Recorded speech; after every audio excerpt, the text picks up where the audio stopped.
So the next uh, discipline of the civil engineering is the surveying. So this is very important, and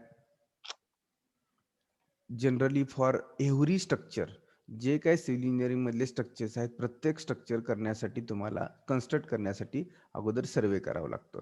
so while surveying, so 3 important objective of surveying. ज्यावेळी तुम्ही सर्वे करणार त्यावेळी त्याचे खूप 3 important object आहेत. कशासाठी सर्वे करायचा आणि सर्वे केल्यानंतर तुम्हाला काय मिळणार आहे किंवा कोणता डाटा तुम्ही अनालिसिस करणार आहे. So while this in the discipline of civil engineering surveying discipline, we have to learn first three objects. So these three objects are: first object is execution of survey to collect topographic data. Execution of survey to collect topographic data. So now one question for you: what is topography? कोणाला माहित आहे topography काय सांगू शकाल कोण? Topography.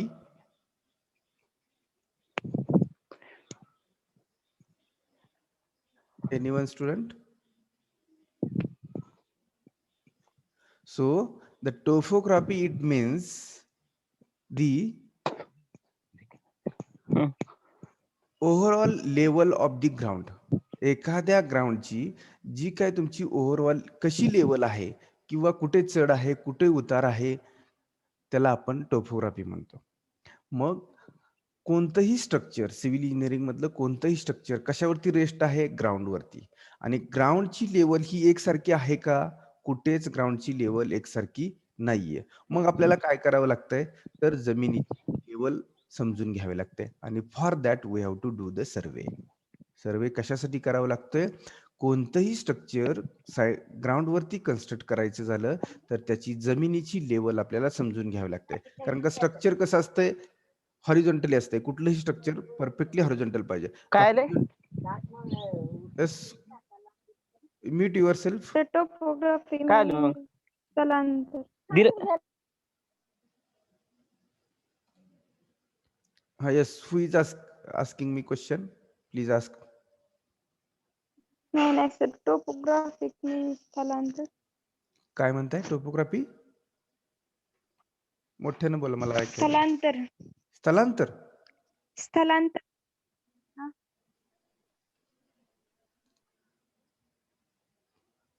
Topography म्हणजेच एखाद्या एरियाची तुमचा जो काही स्लोप आहे त्याला आपण टोपोग्राफी म्हणतो. म्हणजे जमीन कशी आहे, जमिनीची लेवल कशी आहे. थोडक्यात मराठीत जर म्हणायचं म्हटलं तर टोपोग्राफी म्हणजे जमिनीचा उतार.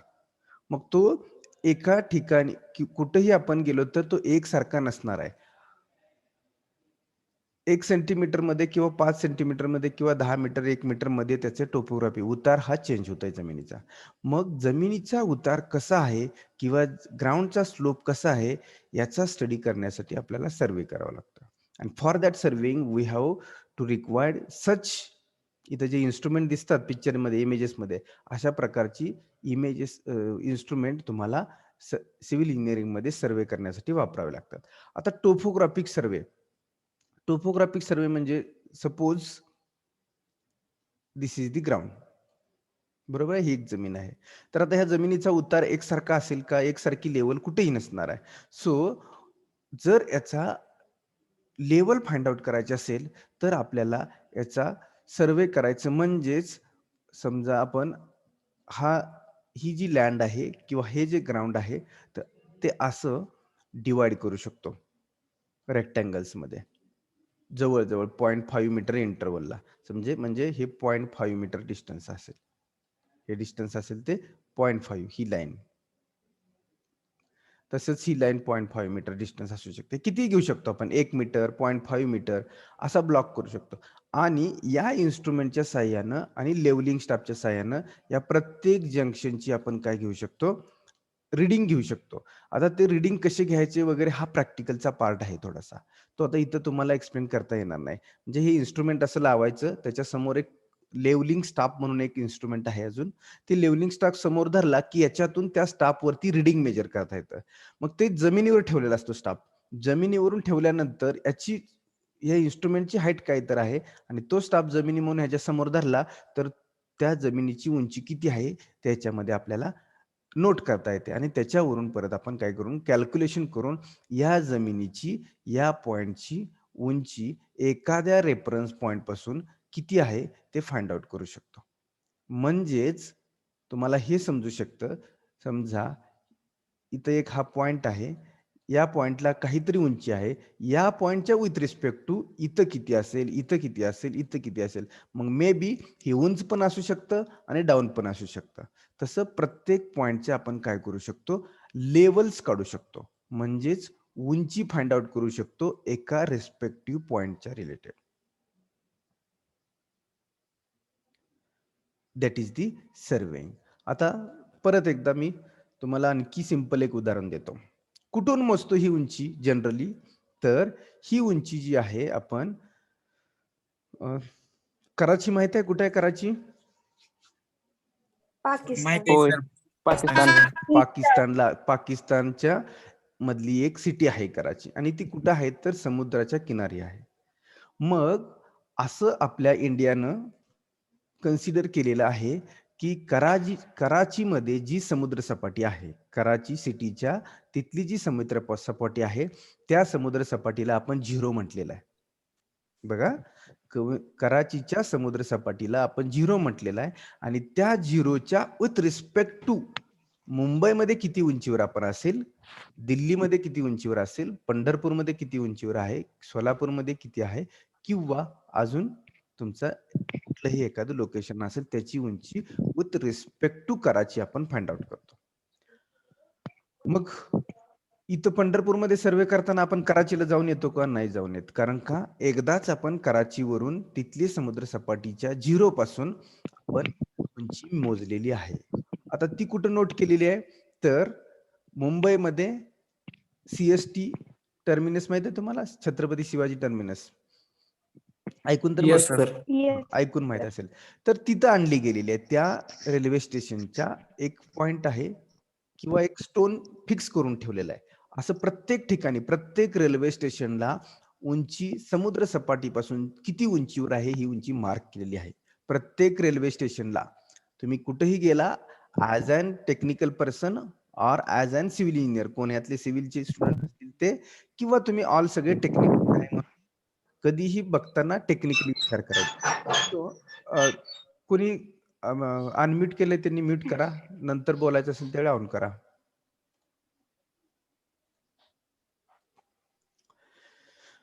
ओके. काय सांगतोय मी की उंची सर्वे करायचं म्हणजे आपल्याला लेवल काढावे लागते. लेवल म्हणजेच उंची मोजावी लागते. तर कुठून उंची मोजतोय आपण? कराचीच्या समुद्र सपाटीपासून मोजतोय. ती कराचीची समुद्र सपाटीपासूनची उंची आपण आता आपल्या भारतभर देशात सगळीकडे ट्रान्सफर झालेली आहे. म्हणजेच कराचीच्या समुद्राला जर झिरो म्हटलं असेल आपण पाण्याच्या सरफेसला तर मुंबईमधल्या सीएसटी स्टेशनच्या ला एक स्टोन बसवलेला एका कोपऱ्यामध्ये कुठे तर असेल तो तिथं तिथं लिहिलेलं आहे त्या दगडावरती की या ठिकाणी 495 मीटर आपण समुद्र सपाटीपासून उंचीवर आहे. पंढरपूर रेल्वे स्टेशनला लिहिलं असेल 469 मीटर समुद्र सपाटीपासून वरती आहे. एक्झाम्पल देतोय मी. डिफरन्स जास्त असेल कारण का मुंबई सुद्धा कोकणामध्ये म्हणजे समुद्र सपाटीलाच आहे. आपण उंचीवर आहे. जसं आपण मुंबईमधून पुण्याकडे येतो तसं आपण काय करतो हिली रिजन मधून घाट चढून वरती येतो म्हणजे आपण उंचीवरती आहे. म्हणजे समजा तिथं जर 400 असेल तर आपण 700 वरती असो. काय जो असेल ते इलेव्हेशन डिफरन्स. मग सर्वेइंग मध्ये जसं की म्हटलं टोपोग्राफिक डाटा म्हणजेच प्रत्येक पॉइंटची एकमेकापासूनची उंची. प्रत्येक पॉइंटची एकमेकापासूनची उंची कॅल्क्युलेट करायची. आणि ती कुठल्या तर रिस्पेक्टिव्ह रेफरन्स पॉइंटनी करायची. आता रेफरन्स पॉइंट काय म्हटलं मी तुम्हाला? पहिला रेफरन्स पॉइंट कुठं आहे हो? कराचीला. बरोबर आहे? झिरो म्हटलं तिथं. दुसरे रेफरन्स पॉइंट आपण कुठं आणले? प्रत्येक सिटीत आणलेत. प्रत्येक रेल्वे स्टेशनला आपण आणलेले आहेत. त्या रेल्वे स्टेशन पासून आपण आपल्या कॉलेजच्या गेटवर आणू शकतो पंढरपूरच्या रेल्वे स्टेशनवरून आणि तोही आणलेला आहे आपल्या कॉलेजच्या गेटवर. मग अशा उंची एखाद्या रिस्पेक्टिव्ह पॉइंट पासून किंवा कराचीच्या सी लेवल पासून आपण ट्रान्सफर करत आलेलो आहे. आणि मग आपल्याला हे समजतं की समुद्र सपाटीपासून आपण किती उंचीवर आहे किंवा पंढरपूरच्या रेल्वे स्टेशन पासून कॉलेजचं गेट आहे ते किती उंचीवर आहे, एकतर डाऊन आहे की अप आहे. म्हणजे अशा पद्धतीचा आपण टोपोग्राफिक सर्वे करू शकतो किंवा टोपोग्राफिक डाटा कॅल्क्युलेट करू शकतो. आता टोपोग्राफिक डाटा म्हणजेच काय सांगितलं तुम्हाला? काय लिहिलंय आपण सेंटेन्स आहे, execution of survey to collect topographic data. Survey कशासाठी करायचा? तर टोपोग्राफिक डाटा कलेक्ट करण्यासाठी. म्हणजेच या ठिकाणच्या प्रत्येकाची उंची एकमेकाच्या रिस्पेक्टिव्ह किती आहे हे फाइंड आउट करण्यासाठी. आलं लक्षात? That is the topographic. Then this is the first objective. Then calculation and analysis of data, plotting survey data to create design map. आता बघा, सिव्हिल इंजिनिअरिंग मधले आपण स्ट्रक्चर बरेचसे पाहिले आपण पाठीमागच्या बऱ्याचशा स्लाइड मध्ये. बिल्डिंग पाहिली, बिल्डिंग प्लॅनिंग डिझाईन मध्ये. त्यानंतर वॉटर रिसोर्स मध्ये आपण डॅम पाहिला, एक स्ट्रक्चर आहे. त्यानंतर स्ट्रक्चरल डिझाईन मध्ये आपण पाण्याची टाकी, उंच पाण्याची टाकी, वॉटर टँक म्हटलं. असे roads, railway, tunnel, these are the so many structures in the civil engineering field. मग आता हे प्रत्येक स्ट्रक्चर जर कन्स्ट्रक्ट करायचं असेल तर तुम्हाला पहिला सर्वे करावा लागतो. सर्वे म्हणजेच काय? तर ते स्ट्रक्चर कन्स्ट्रक्ट करण्या अगोदर तिथल्या जमिनीची लेवल्स तुम्हाला माहित असणं गरजेचं आहे. आता समजा आपल्याला बिल्डिंग कन्स्ट्रक्ट करायची आहे, उदाहरण एक घेऊ आपण. बिल्डिंग जरी कन्स्ट्रक्ट करायची असेल तरी बिल्डिंग कन्स्ट्रक्ट करत असताना असं असू शकत नाही की पूर्णपणे हॉरिझॉन्टल सपाट जमीन आहे त्या ठिकाणची. मे बी आता तुम्ही कॉलेजची बिल्डिंग पाहिली आहे, पण ज्यावेळी तुम्ही कॉलेजच्या गेटमधून एंट्री आत केली होती, त्यावेळी तुम्हाला किती मजली बिल्डिंग दिसली समोरून? मला वाटतं 3 मजली दिसली असेल, बरोबर आहे? ग्राउंड आणि वरचे 2. कुणी लक्ष देऊन पाहिलं असेल तर. किती दिसली होती? कमीत कमी 3 मजली दिसली असेल. पण 3. हीच बिल्डिंग जर तुम्ही पाठीमागच्या एक्झॅक्ट फ्रंटच्या बॅक साईडला गेला तर 5 मजली आहे आपली बिल्डिंग. कारण का या ठिकाणी उतार आहे आणि त्या उतारावरती काय झालेलं आहे, पुढच्या बाजूला 3 मजले आहेत आणि पाठीमागच्या बाजूला 5 मजले आहेत. म्हणजेच काय केलंय, मग ते 5 मजले आणि 3 मजले मात्र एकाच लेव्हलमध्ये आहेत. लेव्हल चेंज झालेली नाही. पाठीमागच्या बाजूला डाउन आहे, स्लोप आहे म्हणून तिकडे 2 मजले वाढवले. पण पहिला स्लॅब जो आहे तो पूर्णपणे जिकडे 5 मजले आहेत तिकडे पण एकसारखाच आहे.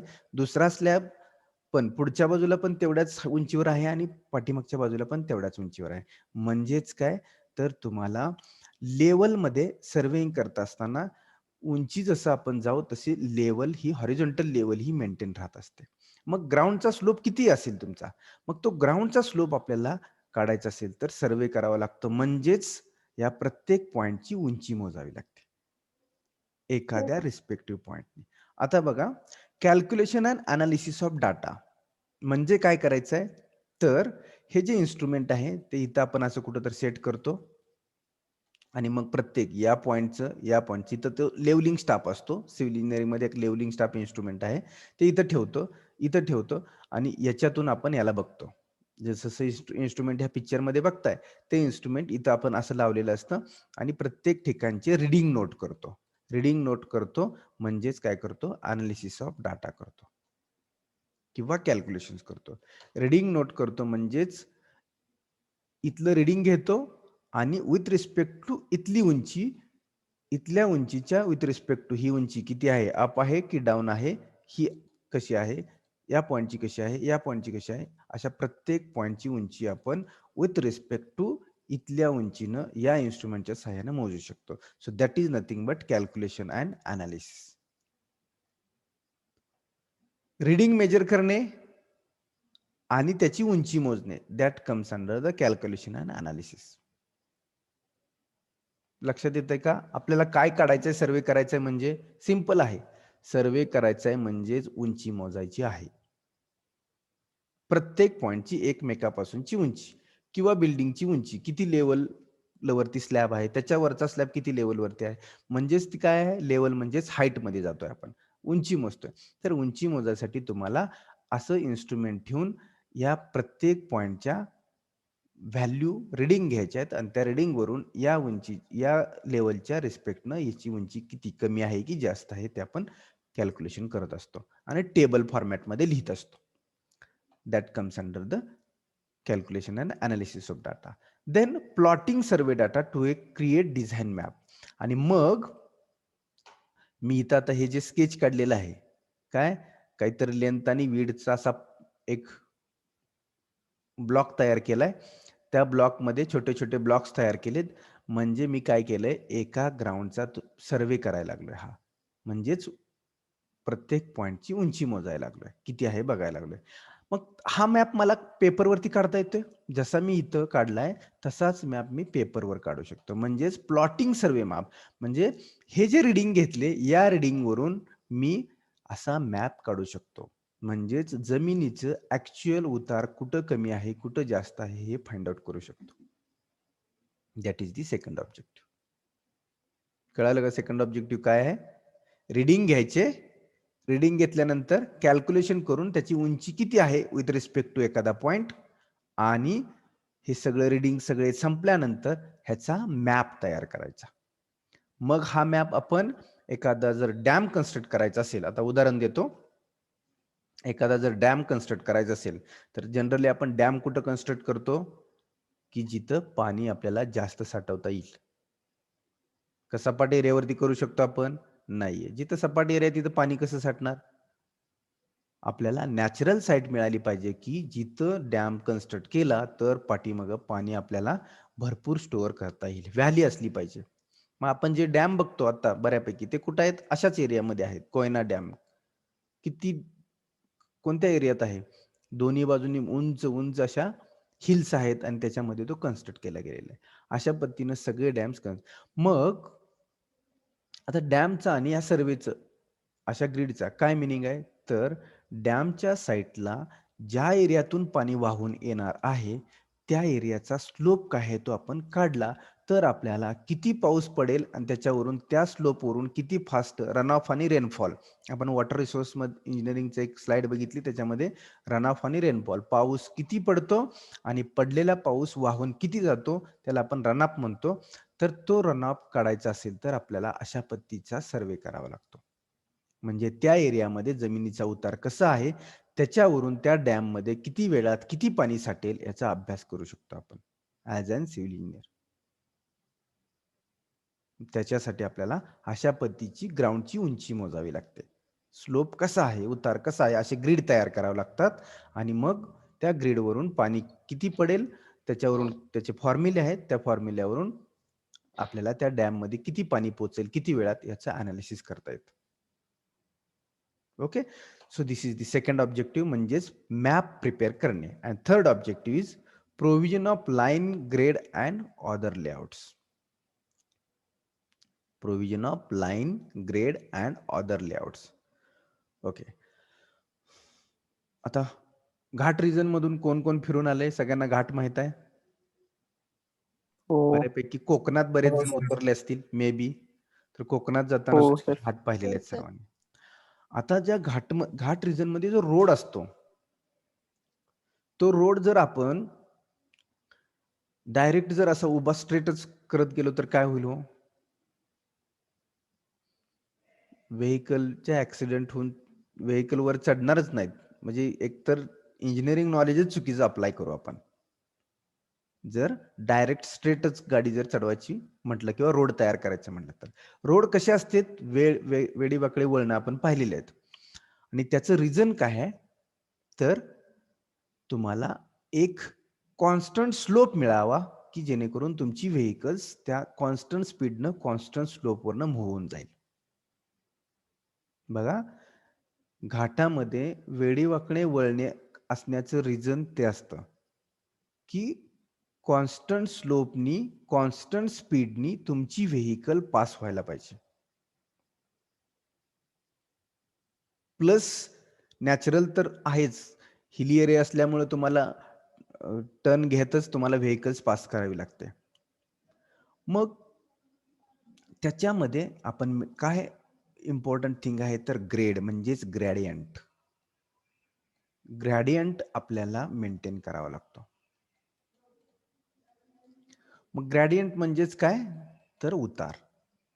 मग आपण ज्यावेळी समुद्र सपाटीपासून हिलवरती एखाद्या घाट रिजनमधून ज्यावेळी ड्राईव्ह करत असतो, त्यावेळी तुम्ही पाहिलं असेल, तर जमिनीचा जो घाट रिजनमध्ये तुमच्या अशा पद्धतीनं तुमची व्हेइकल्स पास होत असतात. तर याला एक कॉन्स्टंट स्लोप दिलेला असतो, त्याला आपण ग्रेडियंट. या ठिकाणी एक कॉन्स्टंट स्लोप दिलेला आहे, त्याला आपण काय म्हणतोय? तर ग्रेडियंट म्हणतोय. Provision of line and gradient. मग हे काम कशात येतंय? तर under the field of surveying. Survey फील्डमध्ये तुमचं रोड कन्स्ट्रक्ट करत असताना ग्रेडियंट प्रोव्हाईड करणं. This comes under the survey. मग तो किती पाहिजे? मग त्याच्यात व्हेइकलचे बरेच पॅरामीटर येतात. तुमची व्हेइकल्स कशा आहेत? व्हेइकलची स्पीड किती घाट रिजनमध्ये मेंटेन ठेवायचा आहे? त्या स्पीडवरून ग्रेडियंट ठरवायचा. नाहीतर आपल्याला सोपं आहे की खालून डायरेक्ट गाडी चालू करायची आणि स्ट्रेट वरती रोड न्यायचा. पण ते पॉसिबलच नाहीये. तुमची व्हेइकल जाऊ शकणार नाही. त्यासाठी वेगवेगळी वेडीवाकडी वळणे घेत आपण ग्रेडियंट प्रोव्हाईड करतो आणि त्या ग्रेडियंट थ्रू आपण आपली व्हेइकल्स या रूटवरून पास होत जाते. मग त्याच्यासाठी आपल्याला सर्वे करून ग्रेडियंट. मग आता ही तुमची हिल अशी असेल. आहे की नाही? बरोबर ना? अशी हिल असेल. तर तुम्हाला मग काय करायचंय? तर ह्या हिलला कट करत असा ग्रेडियंट देत तुम्हाला या बाजूनी परत या बाजूला असं यायचं आहे. असे ग्रेडियंट देत आपण ह्या हिलला कट करत येत असतो. म्हणजेच आपण काय करतो? तर या उंचीवरती अशा पद्धतीनं लेव्हल्स फाइंड आउट करतो. अशा पद्धतीनं लेव्हल्स फाइंड आउट करतो आणि मग हा पार्ट उरलेला कट करत आपण अशा पद्धतीनं रोड तयार करतो. आता हा प्युअर सिव्हिल इंजिनिअरिंग मधला तुमचा एरिया येतोय सर्वे करणे. त्याच्यासाठी हे इन्स्ट्रुमेंट असे खूप ॲडव्हान्स इन्स्ट्रुमेंट आहेत. हे जे खालचं टोटल स्टेशन इन्स्ट्रुमेंट दिसतंय, हे 5.5 लाखाचं इन्स्ट्रुमेंट आहे. आपल्या लॅबमध्ये अवेलेबल आहे सर्वेइंगच्या. आणि हा सिव्हिल इंजिनिअरिंग म्हणजे सेकंड इयरला डिटेल स्टडी आहे याचा. So third objective is what? Provision of line, gradient and other layouts. मग आपण या पद्धतीनं ग्रेडियंट प्रोव्हाईड करून आपण रोड कन्स्ट्रक्ट करू शकतो. मग road may be for vehicles और रेल्वे लाईन आपण कन्स्ट्रक्ट करू शकतो किंवा कदाचित टनेल कन्स्ट्रक्ट करायचं आहे. टनेलसाठी पण आपण लेवल मेंटेन करू शकतो. आता टनेल कन्स्ट्रक्ट करत असताना काय करू शकतो आपण? अशी हिल आहे. आपल्याला काय करायचं आहे? तर इथून आपण आलो तर या ठिकाणून आपल्याला असा टनेल कन्स्ट्रक्ट करायचा आहे बोगदा डायरेक्ट. तर ही लेवल मेंटेन झाली पाहिजे. ही उंची जी आहे तुमची, ही या ठिकाणी घुसताना तुम्ही इथून आतमध्ये एंट्री करत असताना ही लेवल मेंटेन करून टनेल कन्स्ट्रक्ट करायचं आहे. अदरवाईज काय करायला लागेल? तुम्हाला ह्या हिलवरती पूर्ण चढावं लागेल आणि या ठिकाणी यावं लागेल. मग आपण टनेल म्हणजे बोगदा. बोगदा कन्स्ट्रक्ट कसा करतो? तर या बाजूने येतो आणि इथून डायरेक्ट आतमधून या बाजूला येतो. So this is the like tunnel. मग तिथं पण तुम्हाला ग्रेडियंट मेंटेन करायचं आहे. मग स्लोप म्हणजेच तुम्हाला जो काही तुमचा पूर्ण हिलचा चढ आहे, त्या चढाला एक स्लोप मेंटेन करत तुमची व्हेइकल पास झाली पाहिजे. That comes under the survey. So these are the 3 objectives which we have to learn basically. हे आपल्याला 3 ऑब्जेक्टिव्ह महत्वाचे आहे सर्वेइंग मधले. काय आहे? Execution of survey to collect topographic data. Topographic data collect करण्यासाठी सर्वे करणे. मग टोपोग्राफिक डाटामध्ये मी काय सांगितलं? जमिनीचा उतार. Second, calculation and analysis of data. म्हणजेच काय? हे सर्व रीडिंग घेतल्यानंतर त्याचे कॅल्क्युलेशन करून प्रत्येकाची उंची विथ रिस्पेक्ट टू एखादा पॉइंट आणि त्याच्यावरून काय करणे? अशा पद्धतीचा मॅप तयार करणे. म्हणजे इथं उंची किती आहे, इथं उंची किती आहे, या ठिकाणी किती आहे, या ठिकाणी किती आहे, असा मॅप तयार करणे. Then third objective is the provision of line and grades. Gradient provide करणे. एखाद्या हिली रिजनमध्ये किंवा एखाद्या टेकडीवरून तुमचा रोड पास होत असेल, तर त्या केसमध्ये काय करावं लागतं तुम्हाला? एकदम टेकडीला उभा असा रोड कन्स्ट्रक्ट करता येत नाही. काय करावं लागतं? टेकडी कट करत त्या टेकडीला स्लोप देत उंची मेंटेन करत करत तुम्ही पलीकडच्या बाजूला जाता. त्याला आपण ग्रेडियंट म्हणतो. म्हणजे लाईन आणि ग्रेडियंट. म्हणजे ही झाली लाईन आणि हा झाला तुमचा ग्रेडियंट. म्हणजे जर मी 1 मीटर हॉरिझॉन्टल जाईल तर किती व्हर्टिकल जाईल किंवा मी 10 मीटर हॉरिझॉन्टल जाईल तर किती मीटर व्हर्टिकल जाईल. That's is nothing but gradient. बरोबर ना? धिस इज दी व्हर्टिकल आणि this is the horizontal. Gradient कसा असतो? माहीत असेल सर्वांना, कारण का आपण हा बेसिक पार्ट आहे. This is the gradient. मग आपल्याला हे हॉरिझॉन्टल आणि व्हर्टिकल हे डिस्टन्स मर्ज करून आपल्याला हे इन्क्लाइन डिस्टन्स वरती वॉक करायचं असतं किंवा आपली व्हेइकल ड्राईव्ह करायची असते. So everybody got it? Gradient. So these are the three main objective of the surveying.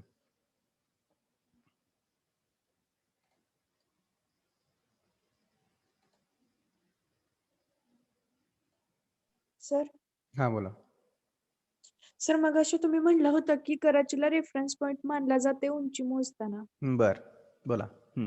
All इंडियामध्ये उंची कुठल्याही ठिकाणची उंची मोजताना कराचीलाच रेफरन्स हो पॉइंट हो मानला हो जातो. हो हो कराचीलाच रेफरन्स 0 मानून आतापर्यंत आपण ती उंची ऑलरेडी ट्रान्सफर केलीत सगळीकडं. पूर्ण पण ओव्हरऑल इंडिया आपण ट्रान्सफर केले. तिथं 0 म्हटलंय, त्या 0 पासून सध्या आपण किती उंचीवर आहे. म्हणून म्हटलं तर तुम्ही प्रत्येक रेल्वे स्टेशनला गेला आणि त्या रेल्वे स्टेशनचं जे ऑफिस आहे त्या ऑफिसच्या जवळ कुठंतरी एक परमनंट असा एक स्टोन असेल, दगड असेल की त्याच्यावरती लिहिलं असेल किंवा आतला जो प्लॅटफॉर्म असतो प्लॅटफॉर्मच्या तिथं कुठंतरी तुम्हाला एका दगडावरती लिहिलेलं असेल. ती कराचीला जिथं 0 आहे तिथून त्या प्लॅटफॉर्मची उंची किती मीटरवरती आहे. तिथं 0 म्हटलं की आपण जितकं वर चढेल, आता आपण तुम्ही बघतायच कराची म्हणजे समुद्र सपाटीपासून आपण कितीतरी उंचीवर आहे. बरोबर आहे. समजा रत्नागिरीत आपण आहे. रत्नागिरीतून आपण ज्यावेळी कोल्हापूरला येतोय, त्यावेळीची उंची तुम्हाला माहीतच असेल आपल्याला घाट चढून यायला लागतं किंवा आपण सिंधुदुर्ग एरियात असेल, तिथून ज्यावेळी आपण वरती कोल्हापूरकडे येतोय, आंबोली घाटातून, त्यावेळी तो घाट किती मोठा आहे म्हणजे ह्याच्यावरून तुम्हाला लक्षात येतं की आपण कितीतरी उंचीवरती आहे. ती उंची डायरेक्ट इथं आहे. तेवढ्या तिथं 0 आहे. तर आपण म्हणजे आता समजा आपली एक उदाहरण घेतलं आपण एक बिल्डिंग आहे आपली. आपण बिल्डिंग आपल्या घराच्या समोर उभा असेल आणि आपण घराच्या टेरेसवर उभा असेल. दोन्हीमध्ये काहीतरी डिफरन्स आहे ना उंचीमध्ये. तसा सेम डिफरन्स तिथं 0 म्हटलं असेल तर कोल्हापूरमध्ये ते 400-500 मीटर आपण उंचीवर असू. मग बाहेरच्या कंट्रीज मध्ये त्यांना कुठलं तरी त्यांच्या ठिकाणाचं उंची मोजायचं असेल तर हा. त्यांनी रेफरन्स समजतात. आपल्याला सर्वे करायचा आहे किंवा काम करायचं आहे म्हणल्यानंतर कुठल्या तरी एका रेफरन्सनच आपल्याला ती उंची मोजायला पाहिजे. आपण वर्क करायला पाहिजे. वेगवेगळे रेफरन्स पॉइंट असतात का? कुठे कुठे काय म्हणता? प्रत्येक कंट्रीमध्ये आता प्रत्येक कंट्रीमध्ये जर कुठल्या ठिकाणाचं हे मोजायचं असेल वेगवेगळ्या ठिकाणाचं हा तर बरोबर आहे की प्रत्येक एकच प्रत्येक ठिकाणी वेगवेगळे नाही वेगवेगळे रेफरन्स आहेत. आता त्यांच्या तिथं पण ऍक्च्युली समुद्र सपाटी ही काय आहे तर एक लेवल आहे, हॉरिझॉन्टल लेवल आहे. बरोबर आहे. समुद्र कधी खालीवरती असतो का? नाहीये. जेवढं काय आपल्या पूर्ण पृथ्वीच्या वरती जेवढं पाणी आहे त्याची लेवल एकच आहे सगळ्या पाण्याची. प्रत्येक समुद्रातला जो टॉप आहे ह्या सगळ्याची लेवल एकच आहे. पण आपण जर ऑस्ट्रेलियात असेल आणि इंडियामध्ये असेल तर कराची आपण का घेतलं तर इंडियाला जवळचा पॉइंट कराची आहे म्हणून आपण कराचीला 0 म्हटलं. ऑस्ट्रेलिया कराचीतनं लेवल ट्रान्सफर करत जाईल का? नाही जाणार. त्यांच्या तिथली समुद्राची लेवल वरूनच त्यांच्या सिटी मधल्या सगळ्या लेवल ट्रान्सफर करणार ते. उंची ट्रान्सफर करणार. त्यामुळे प्रत्येक कंट्री त्यांच्या जवळच्या समुद्र सपाटीपासून लेवल्स घेत असतात. जसं की आपण कराचीपासून घेतो. आलं लक्षात आणखी काय? नाही समजलं सर. म्हणजे उंची आपण समुद्र सपाटीला 0 म्हटलेलं आहे. मग आपण कुठेही येऊ देशामध्ये आपल्या कुठल्याही लँडवरती जाऊ मग ते आसाममध्ये असो नाहीतर तुम्ही चेन्नईला जावा. तिथं 0 म्हटल्यानंतर तिथून लेवल सगळ्या उंची ट्रान्सफर करत गेलोय आपण मेजरमेंट करत. यासारखे ॲडव्हान्स इन्स्ट्रुमेंट वापरून आपण काय केलेलं आहे उंची ट्रान्सफर करत गेलेलो आहे. जसं की मी तुम्हाला 2 वेळा एक्झाम्पल दिलं. रत्नागिरीचा किंवा सिंधुदुर्गचा जो समुद्र आहे तिथून आपण कमीत कमी 400-500 मीटर उंचीवर आहोत. आणि मग म्हणून तुम्ही आता मी सांगितलं म्हणून एकदा कुठल्याही रेल्वे स्टेशनवर गेला तर तिथं जाऊन तुम्ही तिथले एका कुठल्या तरी स्टोन्स वरती बिल्डिंग, तिथली जी परमनंट जुनी बिल्डिंग असते त्या बिल्डिंगच्या स्टोन्स वरती लिहिलेले असते तिथली उंची किती आहे. तर ती उंची समुद्र सपाटीला 0 म्हटलं असेल तर तिथली उंची 400, 500, 600 अशी काहीतरी व्हॅल्यू असेल. 400च्या वरतीच असणार आहे. कारण का आपल्या कॉलेजची उंची ही 469 ते 471 ह्या दरम्यान आहे. समुद्र सपाटीपासून तेवढ्या मीटर उंचीवर, मीटरमध्ये. तसं प्रत्येक रेल्वे स्टेशनला त्याच्या ट्रान्सफर केलेल्या आहेत. त्याचं रिझन काय, तर जी आपली रेल्वे लाईन आहे ती त्याचा स्लोप मेंटेन करण्यासाठी, कुठं उंची कमी आहे तिथून पुढं त्याचं वर्क चालू होतं. ओके, आलं लक्षात ते? Clear sir. ओके, आपला टाइम संपत आला. आज ते मगाशी 10 मिनिटं गेली. एक स्लाइड सुद्धा एक्सप्लेन झाली नाही आपली. Okay, so I think 1 minute is remaining. So I will take attendance and then we will stop today.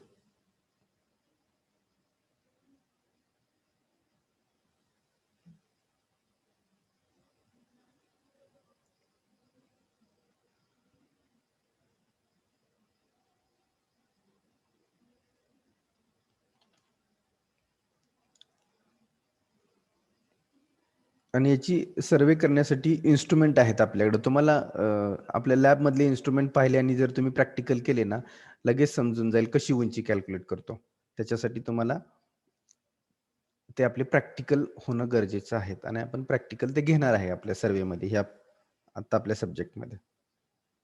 कशी उंची फाइंड आउट करायची एका पॉइंट पासून दुसऱ्या पॉइंटची with respect to any reference point.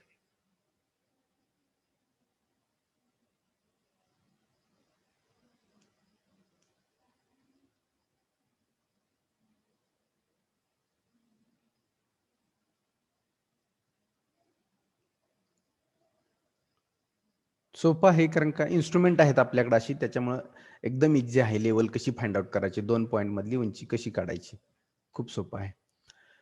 Okay, so today we will stop here.